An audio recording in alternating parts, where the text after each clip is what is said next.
그 여름 산 비둘기가 울었다. 제1부 돌아온 사람. 사람은 평생 수많은 여름을 살아갑니다. 그러나 이상하게도 마음속에는 단 하나의 여름만 남습니다. 오늘 들려드릴 이야기는 60년이 지나도 한 사람의 가슴에서 끝내 떠나지 않았던 그 여름에 관한 이야기입니다. 여름은 언제나 사람보다 먼저 마을에 와 있었습니다. 새벽 우물의 물빛이 한결 깊어지고 감나무 잎이 햇볕에 달구어지기 시작하면 장독대 사이에 숨어있던 풀벌레들이 저녁마다 조심스럽게 울음을 꺼냈습니다.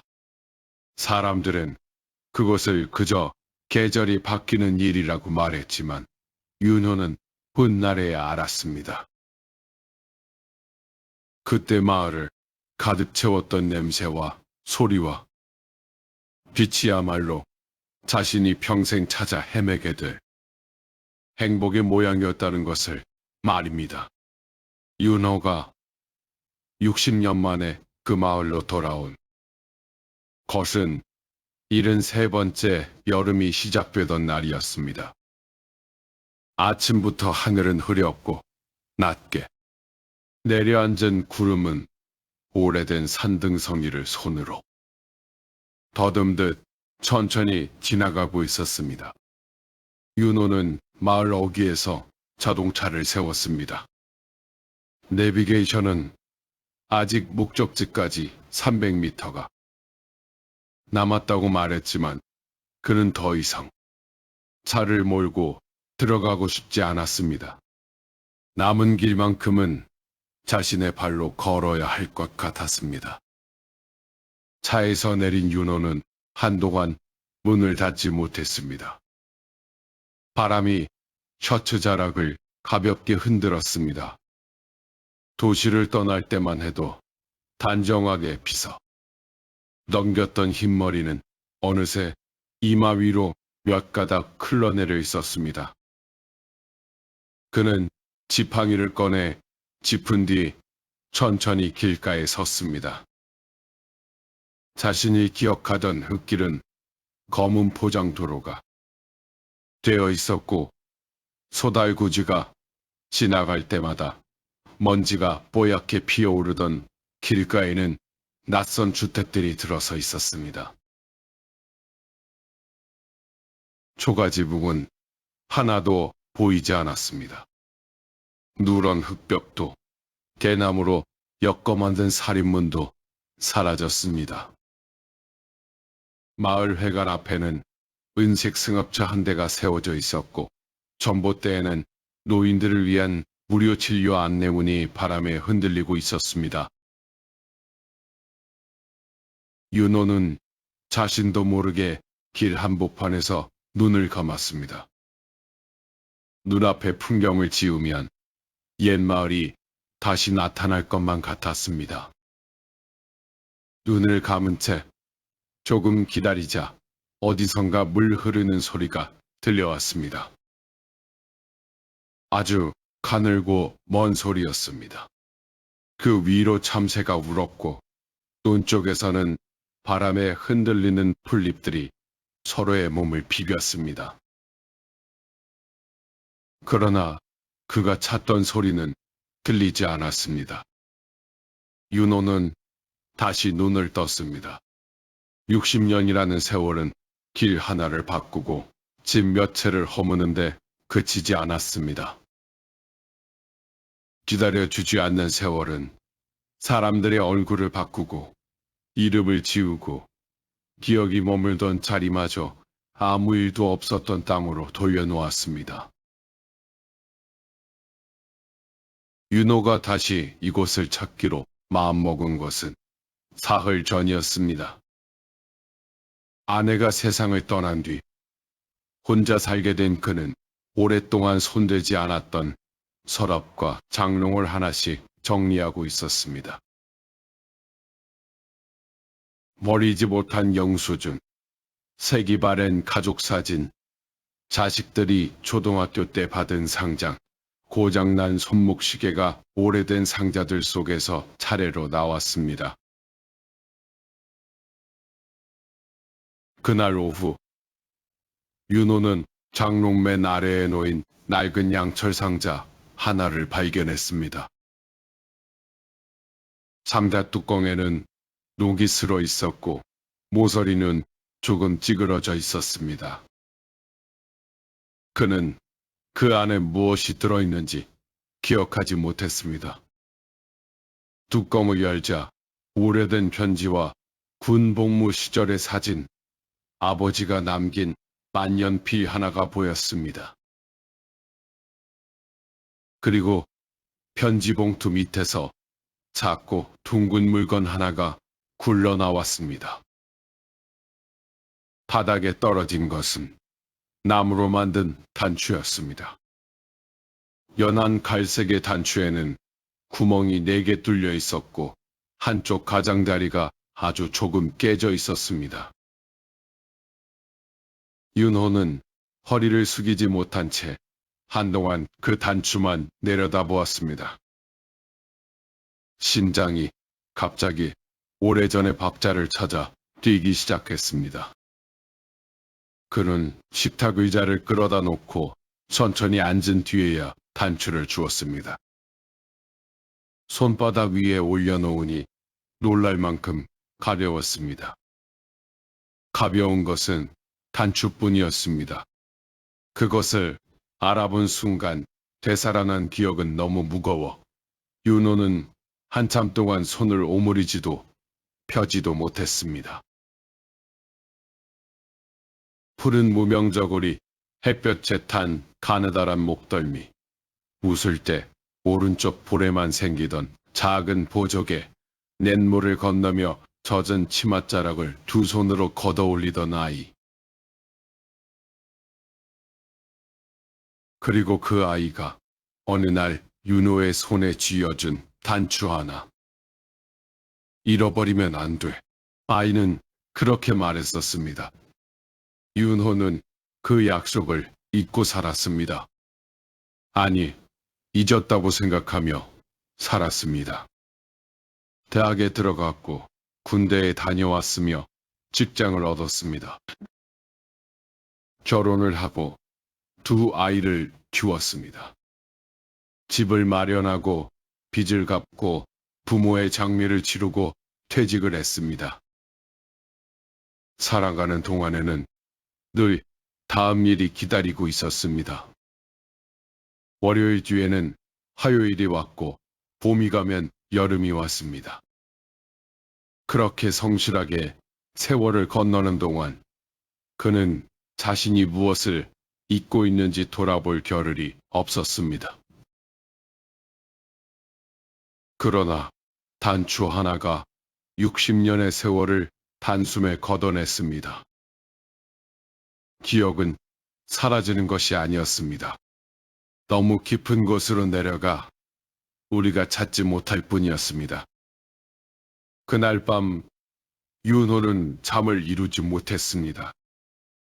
새벽 2시가 지나고 3시가 지나도록 그는 불을 끈 거실에 앉아 있었습니다.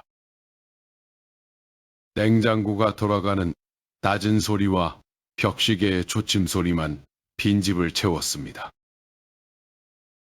그는 단추를 식탁 위에 올려놓고 오래 바라보았습니다. 창밖에는 도시의 불빛이 꺼지지 않고 있었습니다. 맞은편 아파트의 몇몇 창에는 여전히 불이 켜져 있었고 큰 길을 지나는 자동차 소리가 간간이 들렸습니다.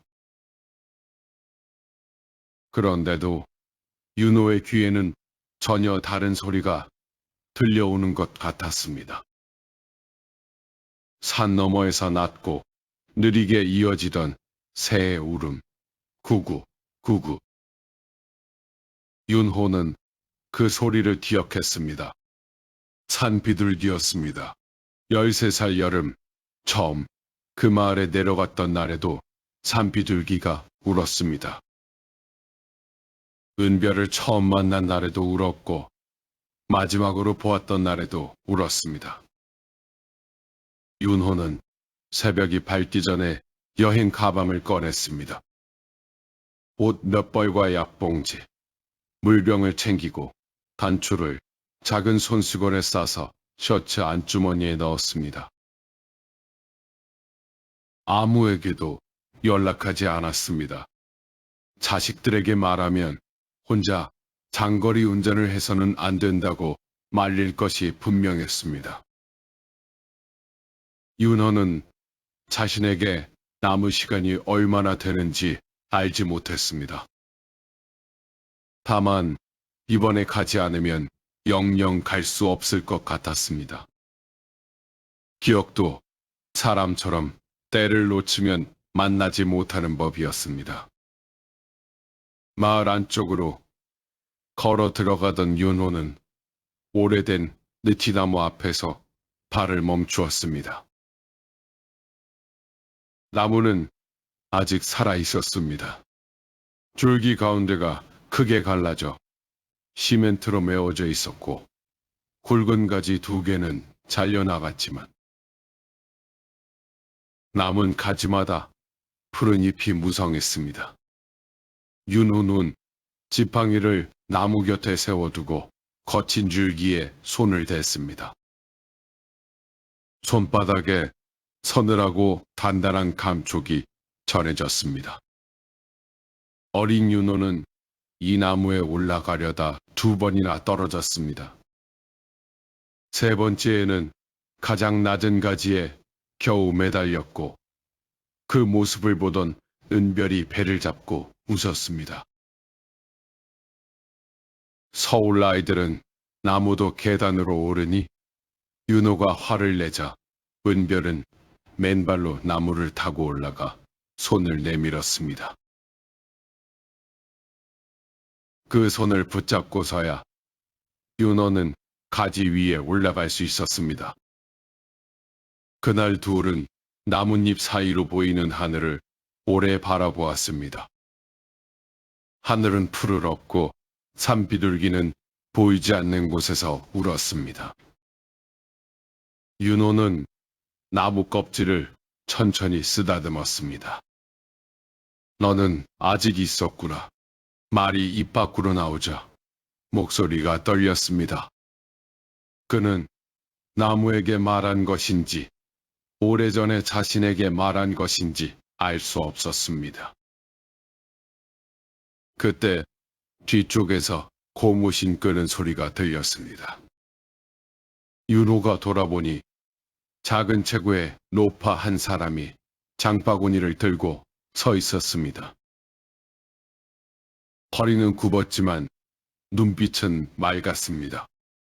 노파는 윤호를 위아래로 살펴보더니 물었습니다. 누굴 찾으러 오셨소? 윤호는 바로 대답하지 못했습니다. 자신이 찾으러 온 것이 사람인지 장소인지 아니면 지나갈 시간인지 알 수 없었기 때문입니다. 예전에 이 마을에 외가가 있었습니다. 어느 집인데요? 박노인 댁이라고 개울 옆에 감나무가 큰 집이었습니다. 노파의 눈이 조금 커졌습니다. 봉순이 할머니 집 말이요. 윤호는 오래전에 잊었던 외할머니의 이름을 듣는 순간 가슴이 저렸습니다. 예, 맞습니다. 박봉순 씨가 제 외할머니였습니다. 노파는 윤호의 얼굴을 한참 바라보았습니다. 주름 사이의 눈이 무언가를 찾듯 천천히 움직였습니다. 그러면 혹시 서울서 왔던 윤호 아니오? 윤호는 놀라 노파를 바라보았습니다. 60년 동안 아무도 부르지 않았던 이름의 모양이었습니다. 그는 자신도 모르게 한 걸음 앞으로 나섰습니다. 저를 아십니까? 노파는 대답하지 않고 느티나무 아래 평상에 장바구니를 내려놓았습니다. 그러고는 윤호의 눈과 코, 입을 차례로 살피더니 아주 희미하게 웃었습니다. 눈은 그대로네. 겁 많으면서도 고집 세던 그 눈이야. 윤호는 노파의 얼굴을 기억하려 애썼습니다. 그러나 어린 시절의 어느 얼굴과도 이어지지 않았습니다. 누구신지 나를 기억할 리 없지. 그때 나는 10살도 안 됐으니까. 은별이보다 2살 아래였어. 은별이라는 이름이 뉴티나무 아래에 떨어졌습니다. 윤호는 안주머니 속 나무 단추가 갑자기 뜨거워진 것처럼 느꼈습니다. 은별이를 아십니까? 노파는 곧바로 대답하지 않았습니다. 멀리 산 쪽을 바라보았습니다. 구름이 낮게 내려와 산마루를 덮고 있었습니다. 바람이 불자 느티나무 잎들이 한꺼번에 뒤집혔습니다. 알지, 아주 잘 알지. 은별이는 우리 언니였으니까. 윤호는 평상 끝을 붙잡았습니다.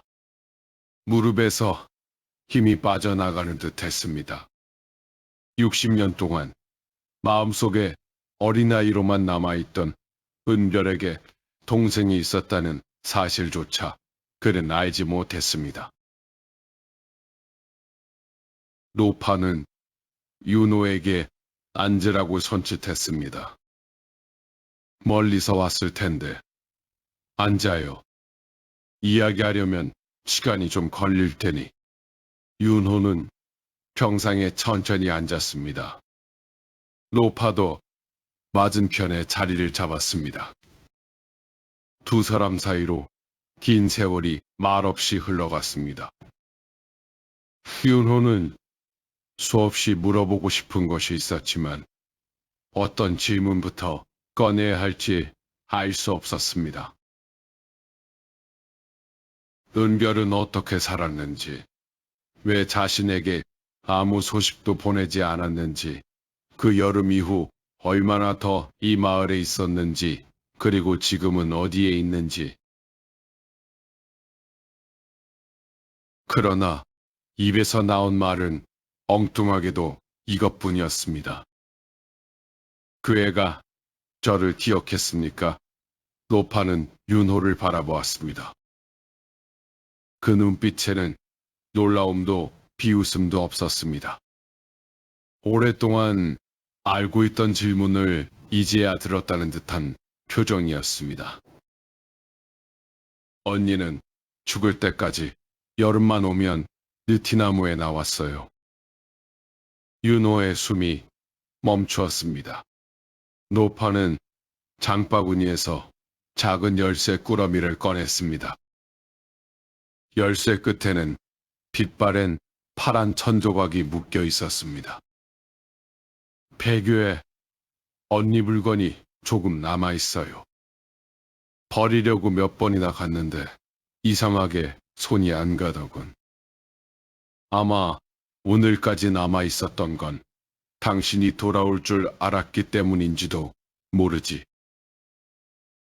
바로 그때 산 너머에서 새 한 마리가 울었습니다. 구구, 구구, 느티나무 잎이 가볍게 떨렸습니다. 윤호는 천천히 고개를 들었습니다. 60년 동안 기다렸던 소리는 조금도 늙지 않은 채 그를 부르고 있었습니다. 그 여름 산 비둘기가 울었다.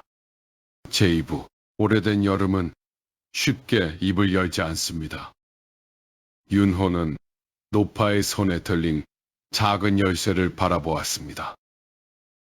열쇠는 세월을 오래 견딘 쇠 특유의 잿빛을 띠고 있었고 끝에 묶인 파란 천조각은 여러 번 햇볕과 비를 맞은 탓인지 하늘색과 회색의 중간쯤 되는 빛으로 발에 있었습니다. 노파는 조심스럽게 그것을 손바닥에 올려놓으며 말했습니다. 폐교 열쇠요. 학교가 문을 닫을 때 누가 맡아달라고 해서 내가 그냥 가지고 있었지. 윤호는 대답하지 못했습니다. 폐교라는 말 하나만으로도 마음속 어딘가가 서늘해졌습니다. 아이들의 웃음소리가 가득했을 교실은 지금 어떤 모습일까? 창문에는 먼지가 내려앉고 운동장은 잡초가 덮고 칠판에는 마지막 수업의 분필 자국이 희미하게 남아있을까? 그는 아직 한 번도 가보지 않은 풍경을 이미 오래전부터 알고 있었던 사람처럼 가슴이 먹먹했습니다. 노파는 천천히 일어나 장바구니를 들었습니다. 천천히 갑시다. 언니 이야기는 걸으면서 하는 게 좋겠네. 두 사람은 느티나무를 뒤로하고 마을 안길을 걸었습니다. 골목은 좁았지만 햇살은 넉넉했습니다. 담장 너머로 봉숭아가 붉게 피어 있었고 오래된 감나무에는 아직 푸른 감이 손톱만하게 매달려 있었습니다. 어느 집 마당에서는 라디오에서 흘러나오는 트로트가 낮은 소리로 골목을 메우고 있었습니다. 윤호는 문득 웃었습니다. 시대는 달라졌지만 마을에는 여전히 누군가의 하루가 조용히 흘러가고 있었습니다. 언니는 산을 참 좋아했어요. 노파가 입을 열었습니다. 사람보다 나무를 더 오래 바라보던 사람이었지. 봄이 오면 진달래 피는 곳부터 찾아다녔고 여름이면 개울에서 다슬기를 잡았어요. 가을에는 도토리를 주워 주머니에 넣고 다녔고 겨울에는 눈 위에 새 발자국을 따라 산에 올라가곤 했지. 윤호는 걸음을 늦추었습니다. 예전에도 그랬습니다. 당신도 기억하는군. 꽃 이름을 많이 알았습니다. 노파는 빙긋 웃었습니다. 언니는 꽃 이름을 외운 게 아니에요. 그냥 친구 이름처럼 불렀지. 꽃도 사람이라고 생각했으니까. 윤호의 기억 속에서 풀밭에 쪼그리고 앉아 작은 흰 꽃을 쓰다듬던 은별의 모습이 떠올랐습니다. 그때 그는 꽃은 다 꽃이지 이름까지 알 필요가 있느냐고 물었습니다. 은별은 한참 동안 말없이 꽃을 바라보다가 대답했습니다. 이름을 알면 함부로 못 받게 돼. 그 말이 그때는 이해되지 않았습니다. 하지만 긴 세월을 살아온 지금의 윤호는 그 한마디가 사람에게도 똑같이 적용된다는 사실을 알고 있었습니다. 이름을 아는 사람은 쉽게 잊히지 않습니다. 이름을 마음에 담은 사람은 함부로 대할 수도 없습니다. 두 사람은 작은 개울 앞에 이르렀습니다. 예전보다 물길은 좁아졌지만 맑은 물은 여전히 돌 사이를 돌아 흘렀습니다. 윤호는 다리 위에 멈춰 섰습니다. 물 위로 햇빛이 부서지는 모습을 보자 오래전 젖은 운동화의 차가운 감촉이 발끝에서 되살아나는 듯 했습니다. 노파가 물었습니다. 기억나시오? 윤호는 천천히 고개를 끄덕였습니다. 여기서 처음길을 잃었습니다. 아니요. 노파는 웃었습니다. 언니는 늘 말했어요. 서울 아이는 길을 잃은 게 아니라 길을 찾으러 왔다고. 윤호는 그 말이 가슴에 오래 머물렀습니다. 젊은 시절에는 성공을 찾아 도시를 헤맸고 나이가 들어서는 건강과 평안을 찾으려 애썼습니다.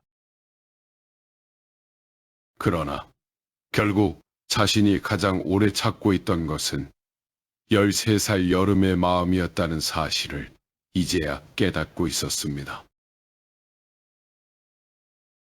개울을 건너자 오래된 학교 건물이 보였습니다. 붉은 벽돌은 군데군데 빛이 발했고 운동장에는 사람 키만 한 잡초가 바람에 흔들리고 있었습니다. 교문 위에 걸려있던 학교 이름은 절반쯤 지워져 있기 어려웠습니다. 노파는 열쇠를 꺼내 녹슨 자물쇠를 돌렸습니다. 철문이 낮고 긴 소리를 내며 열렸습니다. 윤호는 숨을 깊이 들이마셨습니다.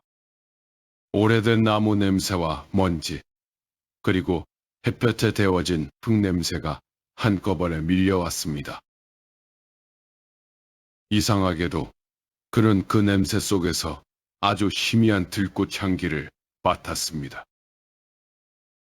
어쩌면 실제가 아니라 기억이 만들어낸 향기였을지도 몰랐습니다.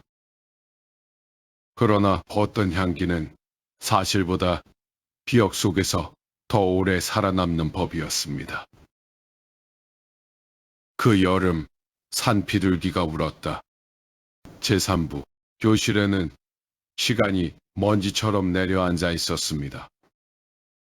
윤호는 천천히 교실 문턱을 넘었습니다. 삐걱거리는 나무 마룻바닥이 그의 발걸음을 기억이라도 하는 듯 낮게 울었습니다.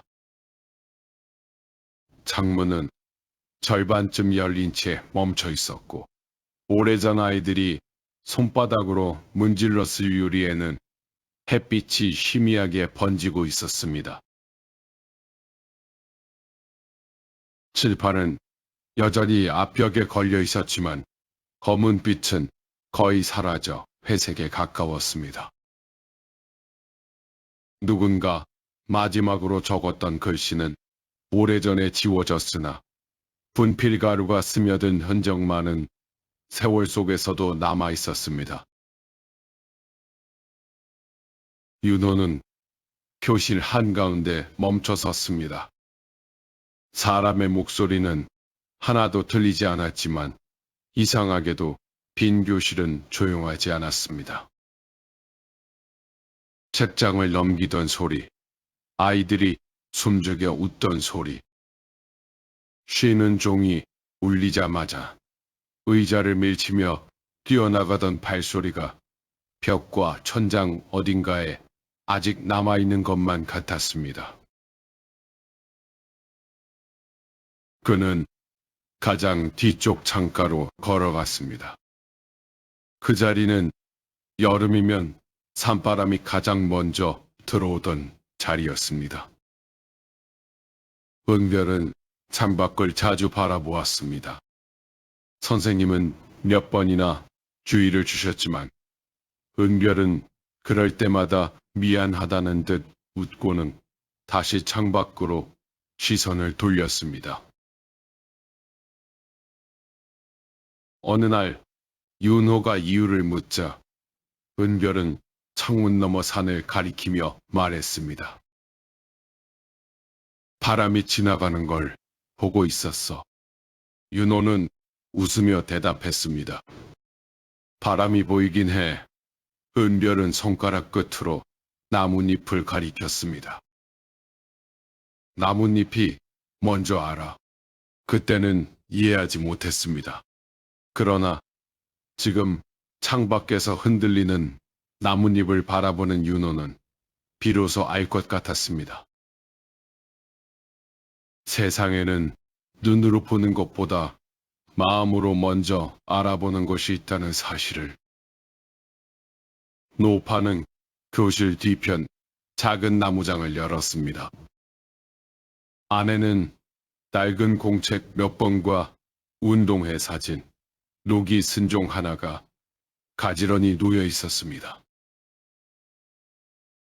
그녀는 그 가운데 작은 천 보자기를 꺼내 조심스럽게 펼쳤습니다. 보자기 안에는 말라버린 들꽃 한 송이와 손바닥만한 공책이 들어 있었습니다. 표지는 해져 있었지만 정성껏 싸두었던 흔적이 남아 있었습니다. 언니가 남긴 거예요. 다른 건 다 버렸는데 이것만은 차마 못 버리겠더군. 윤호는 떨리는 손으로 공책을 받아들었습니다.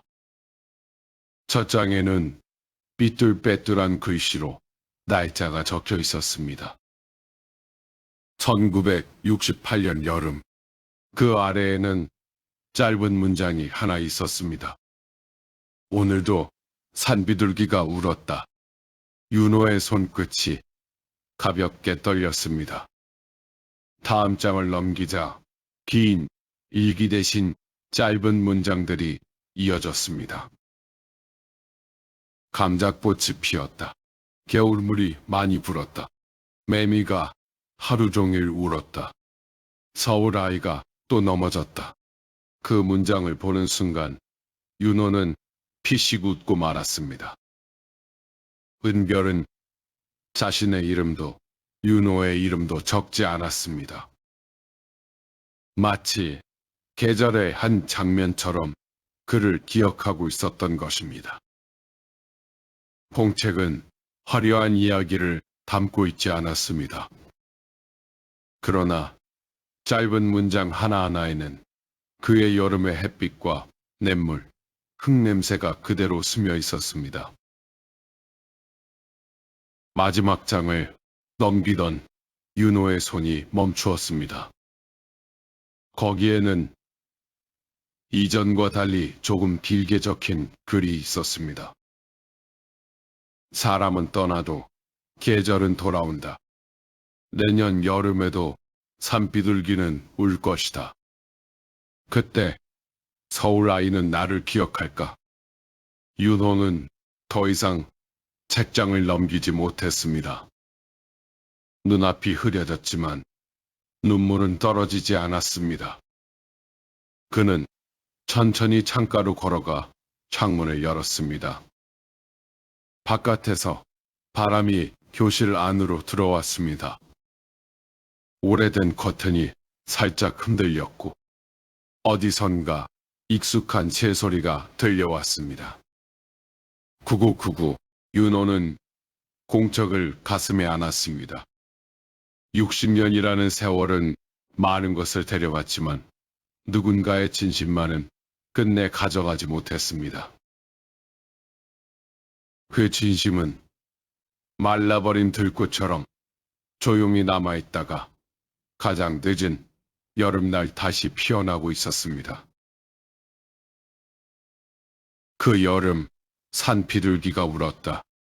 제4부. 사람의 마음은 오래된 즙과 닮아 있습니다. 아무도 살지 않는 것처럼 보여도 문을 열면 오래전 냄새가 가장 먼저 걸어 나옵니다. 윤호는 공책을 두 손으로 감싼 채 한동안 창가에 서 있었습니다. 바람은 종이 냄새를 품고 교실을 한 바퀴 돌아 다시 운동장으로 흘러나갔습니다. 먼지가 햇빛 속에서 천천히 떠다녔습니다. 그것은 먼지가 아니라 이 교실을 지나간 수많은 계절들이 잠시 모습을 드러낸 것처럼 보였습니다. 로파는 아무 말도 하지 않았습니다. 어떤 슬픔은 위로하는 순간 오히려 흩어진다는 것을 아는 사람의 침묵이었습니다. 윤호는 공책을 조심스레 덮었습니다. 이걸 제가 가져가도 되겠습니까? 노파는 천천히 고개를 저었습니다. 가져가는 것보다 더 좋은 방법이 있어요. 그녀는 윤호를 운동장 뒤편으로 이끌었습니다. 잡초 사이로 희미하게 길 하나가 이어져 있었습니다. 아이들이 수없이 오가며 다져놓았던 흙길은 풀에 덮였지만 완전히 사라지지는 않았습니다. 발은 길을 기억하고 있었습니다. 윤호도 기억하고 있었습니다. 그 길 끝에는 작은 언덕이 하나 있었습니다. 예전에는 키가 작은 아이들도 단숨에 뛰어오르던 곳이었지만 이제 윤호는 지팡이에 몸을 의지해 한 걸음씩 올라야 했습니다. 언덕 위에는 커다란 느릅나무 한 그루가 서 있었습니다. 윤호는 나무를 보는 순간 걸음을 멈추었습니다. 여기였습니다. 노파가 조용히 말했습니다. 언니가 가장 좋아하던 자리.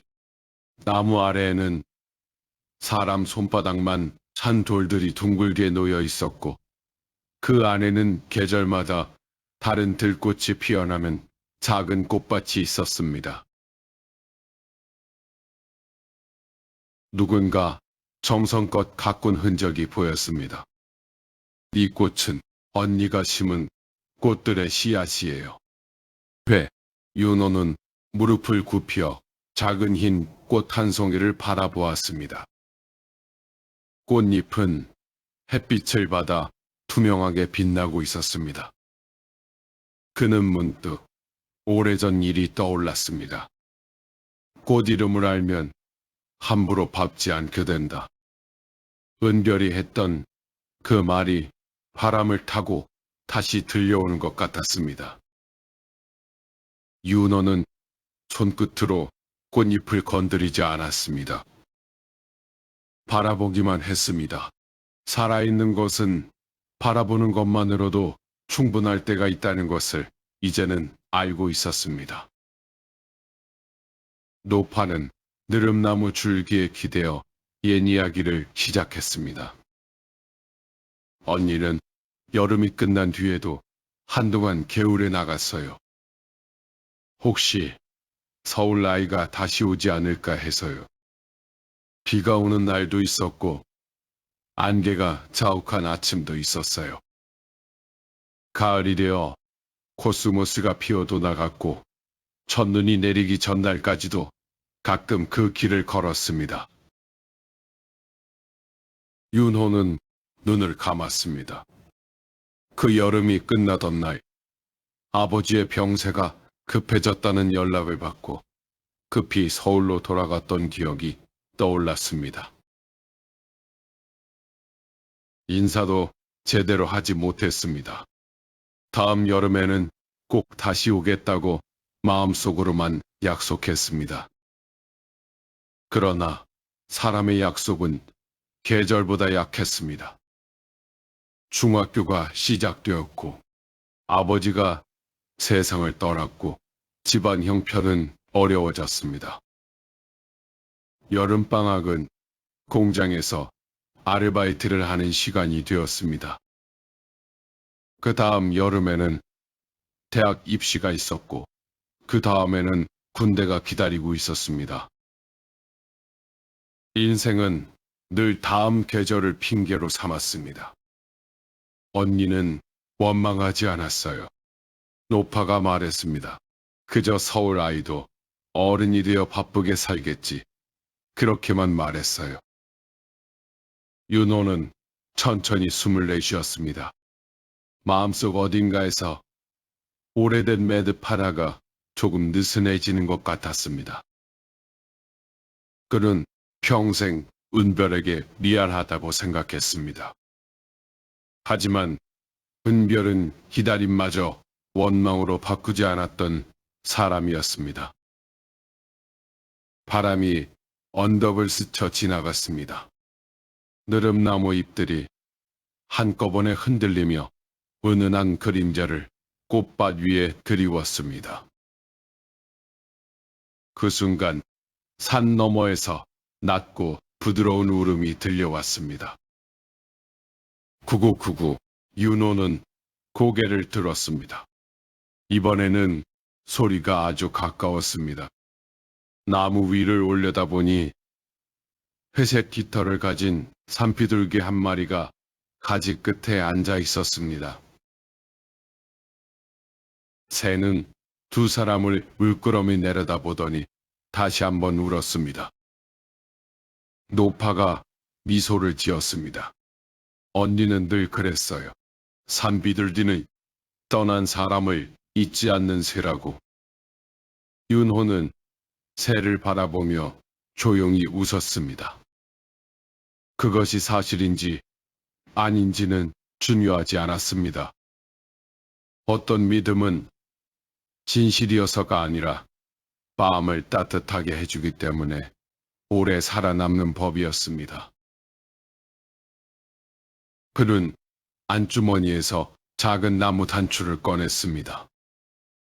손바닥 위에 올려놓은 단추는 햇빛을 받아 벌꿀처럼 은은한 빛을 냈습니다. 윤호는 느릅나무 뿌리 아래 작은 돌 하나를 들어 올리고 그 밑에 단추를 조심스럽게 내려놓았습니다. 이제 제자리를 찾았구나. 누구에게 하는 말인지 자신도 알 수 없었습니다. 단추를 잃지 말라는 약속은 60년이나 늦었지만 마침내 지켜졌습니다. 그리고 그 순간 윤호는 깨달았습니다. 사람은 지나간 시간을 되돌릴 수는 없지만 마음속에 오래 남겨둔 약속은 언젠가 늦게라도 완성할 수 있다는 것을. 그 여름 산비둘기가 울었다. 최종부 해는 서쪽 산등성이를 향해 천천히 기울고 있었습니다. 오후 내내 운동장을 덮고 있던 햇살도 어느새 부드러운 빛으로 변의 잡초 끝마다 길게 매달려 있었습니다. 윤호는 느릅나무 아래에 한동안 서 있었습니다. 아무 말도 하지 않았지만 마음속에서는 수십 년 동안 미처 끝내지 못한 대화가 조용히 이어지고 있었습니다. 사람은 살아가면서 수많은 인연을 만납니다. 어떤 사람은 오랫동안 곁에 머물고 어떤 사람은 계절 하나만큼의 시간을 함께한 뒤 떠납니다.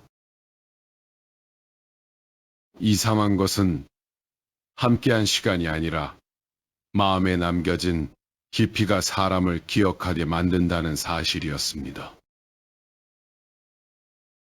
은별은 윤호의 삶에서 가장 짧게 머물렀던 사람이었지만 가장 오래 머문 사람이기도 했습니다. 노파는 느릅나무 아래 작은 돌 하나를 가리켰습니다.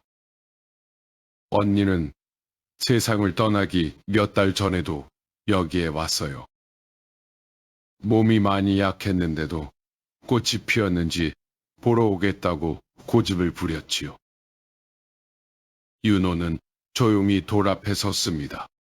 그곳에는 이름도 없는 작은 들꽃들이 바람에 몸을 맡긴 채 흔들리고 있었습니다. 화려하지도 않았고 특별히 눈에 띄지도 않았습니다. 그러나 오래 바라볼수록 이상하게 시선을 붙잡는 꽃들이었습니다. 은별은 살아있을 때도 그랬습니다. 누구보다 조용했지만 한번 마음에 들어오면 오래 잊히지 않는 사람이었습니다. 언니가 마지막으로 제게 한 말이 있어요. 노파가 낮게 말했습니다. 혹시 서울 아이가 언젠가 돌아오면 미안해하지 말라고 전해달라고 했어요. 여름은 원래 오래 머물지 않는 거라고. 그래서 더 아름다운 거라고. 윤호는 눈을 감았습니다. 마음속 깊은 곳에서 오래 묵은 죄책감 하나가 천천히 녹아내렸습니다. 그는 평생 자신이 약속을 지키지 못한 사람이라고 생각하며 살아왔습니다. 그러나 은결은 기다림조차 원망으로 남기지 않았습니다. 그것이 은별다운 마지막 인사였습니다. 해가 산 너머로 기울자 산 그림자가 운동장 끝에서부터 천천히 내려오기 시작했습니다. 윤호는 지팡이를 짚고 언덕을 내려왔습니다. 폐교를 나서기 전 그는 한 번 더 뒤를 돌아보았습니다. 바람이 열린 교실 창문을 지나며 커튼을 가볍게 흔들었습니다. 마치 누군가 창가에 서서 손을 흔드는 것 같았습니다. 그는 손을 들어 아주 천천히 답했습니다. 누구에게 보여주기 위한 인사가 아니었습니다. 60년을 마음속에 묻어두었던 한 사람에게 보내는 늦은 작별이었습니다. 마을을 떠나기 전 윤호는 개울가에 마지막으로 들렀습니다. 물은 여전히 맑았습니다. 작은 물고기 몇 마리가 돌 사이를 스쳐 지나갔고 물수제비를 뜨기 좋은 납작한 돌들도 그대로 남아 있었습니다. 그는 허리를 숙여 물 한 줌을 손에 담았습니다. 차가운 물이 손가락 사이로 흘러내렸습니다. 13살 여름에도 바로 이런 온도였을 것입니다. 세월은 사람을 늙게 만들었지만 겨울은 자신의 시간을 잃지 않았습니다. 윤호는 물을 바라보다가 조용히 웃었습니다. 사람은 시간이 흐르면 많은 것을 잊는다고 생각했습니다. 그러나 잊는 것이 아니라 삶이라는 긴 길을 건너라 잠시 마음속 깊은 곳에 내려놓고 있었던 것 뿐이었습니다. 어떤 기억은 노래 한 소절로 돌아오고 어떤 기억은 된장 냄새 하나로 돌아옵니다. 그리고 어떤 기억은 산비둘기 울음소리 하나만으로도 다시 살아납니다. 자동차에 오른 윤호는 시동을 걸지 않았습니다. 앞유리 너머로 저녁 노을이 산등성이를 붉게 물들이고 있었습니다. 그는 안주머니를 만졌습니다. 단추는 더 이상 거기에 없었습니다. 이상하게도 허전하지 않았습니다. 오래 빌려두었던 물건을 제자리로 돌려놓은 사람처럼 마음이 가벼웠습니다. 그때 산 너머에서 다시 울음소리가 들려왔습니다. 구구구구 윤호는 창문을 내렸습니다. 저녁바람이 차 안으로 스며들었습니다. 그는 아주 작은 목소리로 말했습니다. 은별아, 올해도 여름이 왔구나. 대답은 들리지 않았습니다. 대신 바람이 들꽃 향기를 싣고 지나갔습니다. 그것이면 충분했습니다. 사람은 살아있는 동안 수없이 많은 여름을 만납니다. 그러나 마음속에 평생 머무는 여름은 하나뿐입니다. 그 여름은 우리를 더 따뜻한 사람으로 만들고 누군가를 오래 그리워할 줄 아는 사람으로 만들며 언젠가 삶의 끝자락에 이르러서도 미소를 지을 수 있는 힘이 되어줍니다. 윤호는 천천히 자동차를 출발시켰습니다. 마을은 점점 멀어졌지만 이상하게도 이번에는 떠난다는 느낌이 들지 않았습니다. 오히려 오랫동안 잃어버렸던 자신의 한 부분을 다시 품고 돌아가는 것 같았습니다.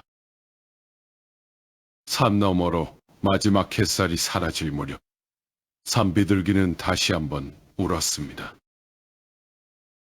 그리고 그 울음은 이제 누군가를 기다리는 소리가 아니라 오래된 기억이 무사히 제자리로 돌아왔음을 알려주는 저녁 종소리처럼 들렸습니다. 사람들은 여름이 지나갔다고 말했습니다. 그러나 윤호는 알고 있었습니다. 어떤 여름은 달력에서 끝나는 것이 아니라 사람의 마음 속에서 평생을 살아간다는 것을. 그래서 그의 인생에서 가장 아름다운 계절은 아주 오래전 산비둘기가 울던 그 여름이었습니다. 감사합니다.